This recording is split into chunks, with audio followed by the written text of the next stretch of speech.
একটা জুতা কেনার আগে কেন আপনার জুতার সেলাই কোয়ালিটি হলো পেস্টিং চেক করা উচিত, এটা কি জানেন? আশা করি জানেন। যদি না জেনে থাকেন তাহলে ভিডিওটি দেখতে পারেন। কারণ জুতার পেস্টিং এবং সেলাই নির্ভর করবে জুতাটি কতদিন ব্যবহার করতে পারবে। কারণ জুতার পেস্টিং এবং সেলাই যদি খারাপ হয়ে থাকে সেক্ষেত্রে আপনার অল্প কিছুদিন গেলেই পেস্টিংটা খুলে যাবে। এমন কি হতে পারে যে এমন জায়গায় পেস্টিং খুলতে পারে যেখানে আসলে রিপেয়ার করার মতো ক্যাপাসিটি নেই। ধরেন আপনি কোথাও বেড়াতে গিয়েছেন, কোথাও ঘুরতে গিয়েছেন, এখানে আশেপাশে কোথাও রিপেয়ারম্যান নেই যারা জুতা সেলাই করে বা যারা পেস্টিংটা লাগায়।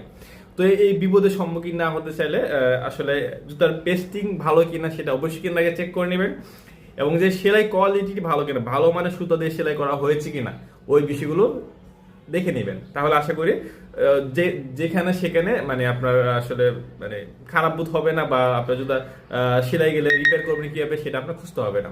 তো আশা করি আপনার এগুলো দেখে কিনবেন, এবং দেখে কিনলে ঠকবেন না, প্লাস আপনারা কমফোর্ট একটা ফিল করতে পারবেন। ধন্যবাদ সবাইকে। আসসালামু আলাইকুম।